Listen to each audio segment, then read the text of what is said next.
Okay guys, I'm going to be talking about smart contracts, but I do want to first state a disclaimer. Disclaimer number one, I'm not a coder or developer, okay? So I'm not talking about the logics over here. I'm not talking about programming language such as Solidity. And disclaimer two, this is a non-technical video. So I'm trying to distill and synthesize all this technicality into simple language that everybody can understand. So without further ado, now the disclaimer is out there, I shall begin. So the million-dollar question, what is a smart contract? Well, a smart contract, first of all, should not be called a smart contract. I think, at least right now in this current stage, it should just be called a contract. See, a smart contract is nothing more than certain computer code built within the blockchain cryptocurrency network that computers or the nodes execute, and that once the computers and the nodes execute this contract, they update the ledger. So if you guys are familiar, I love working on analogies or contrasts where you can actually build your knowledge based on some pre-existing notion, such as a schema.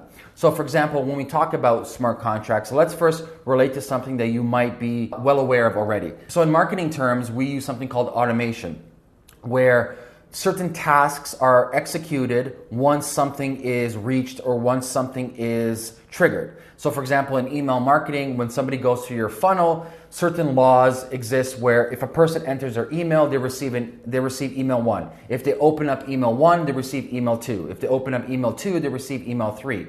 So what this refers to is IFTT, if this, then that logic. So that's what smart contract is in a nutshell. It's if this, then that logic. So if we created this code online on the blockchain, and the law states that if a person puts in money into this contract, then that will execute a next action. That next action will then send maybe a digital contract to somebody's email. And that person will get this contract, maybe sign off, and then that trigger will go back to the smart contract code on the blockchain, then execute something else. So in a nutshell, it's a domino series where you need a pre-existing event to trigger the next event. The best example when it comes to real life is a vending machine. I put in $1, that is the first trigger. That triggers the option for me to type in a code. I type in, B6. That trigger of me typing in B6 executes, a bag of chips falling from the vending machine. So that's what a smart contract is in a nutshell. It's if this, then that logic programmed onto the blockchain and run by all the computers and nodes on that system, which automatically then updates the transparent ledger that everybody can see.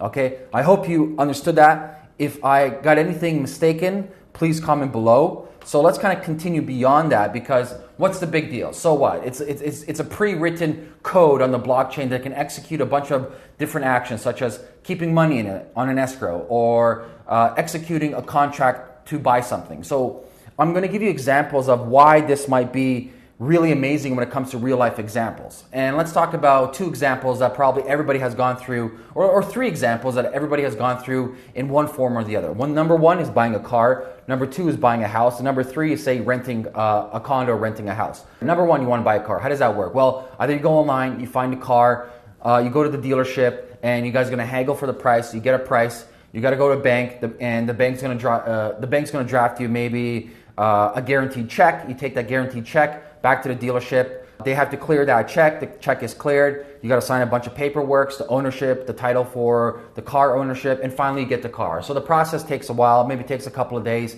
to execute. Now imagine if you had that on a smart contract where the actual car itself, let's say a brand new Tesla, was uploaded to the blockchain. So the ownership of the car, all the details of the car, how much the car costs, and the asking offer for the car is on the blockchain. And then you come around, even online, and by the way, they do sell Teslas online, so that's going to be something big in the future where you can actually buy cars online.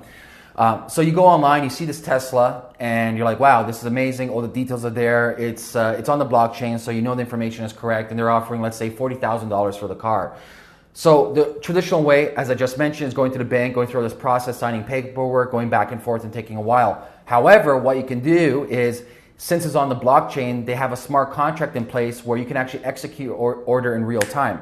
So they're offering $40,000. What you're going to do is you can buy it then and there. You can pay by crypto, and it's going to be flawless. You won't have to you don't need to even have crypto. You're going to come to a point where you're going to have your fiat bank account attached to a token. That token represents a crypto. So it's going to be done in real time. And then you can buy that car right away. The ownership, the information, everything about it is executed on that smart contract. You now hold the information, or you now hold the ownership of that car as your digital identity on the blockchain ledger. Now, every single node, every single computer, part of that blockchain ecosystem automatically updates the ledger, so everybody now knows on that network that that car was just sold to you, so everything is updated. So that's one really cool thing. So imagine like the whole car industry, how that's going to be revolutionized. So number two, say buying a house or buying a condo. The old way is, you go there, you put a bid, you got to put a deposit down, then you get the ownership paper, then you got to go check if the ownership is legit. You got to go a lawyer and pay the lawyer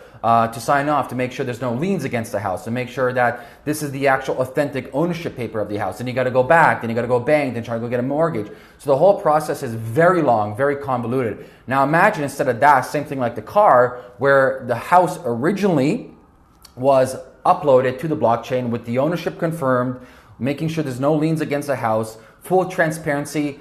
Once you accept it, how much of the mortgage is left, everything, every single process that we need to go through today to buy a house is already on the blockchain. Then I come around, I want to buy the house for $1 million. I put my 5% deposit vis-a-vis token or crypto online. Automatically the smart contract executes that, opens up now the information for me to see the whole history of the house. It double checks everything. I don't need to go to a lawyer. I don't need no third-party verifications. Verified already on there. Then I can actually make my purchase in real time. Now what's cool about this, if we're thinking more out there in the future, is imagine now if 10 of us want to buy a piece of property. So now we can actually do like multi-equity buys within a house on a smart contract that executes everything towards us. And this has exponential effect. That's one of the other amazing cool things with a smart contract is multi-purpose buying, multi-signature buying, where even if I want to sell something, I can sell 1/3 of something, but for us to sell the whole piece of the pie or this property, all three of us who are legal owners have to sign off of it automatically on the smart contract. And so finally, number three, the rent.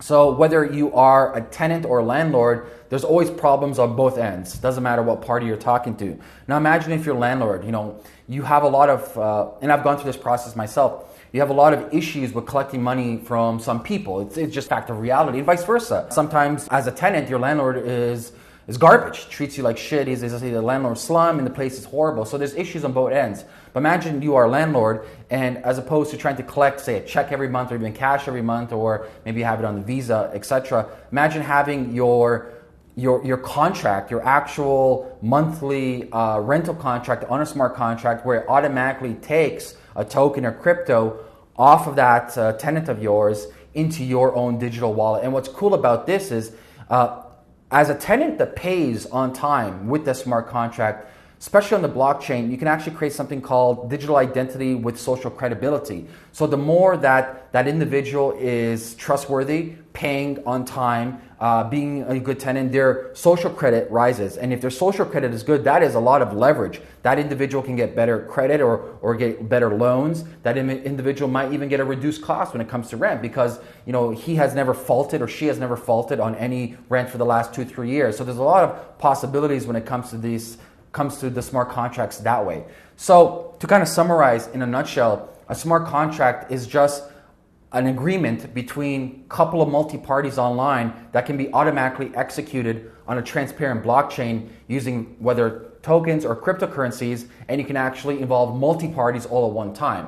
So just imagine any type of contract you've done in your life physically offline, and just picture that now uploaded and implemented on the blockchain. So that's it. That's pretty much a smart contract in a nutshell. And like I said before, I was just trying to condense the technicalities or the big high-level thinkings into a small concept over here. I know I probably butchered some ideas over here, but remember, I'm trying to make this simple. If you did notice anything that didn't make sense to you, leave a comment below this video. And like always, guys, if you want me to make more videos, leave a comment on suggestions for the next videos. And have a great day. Peace.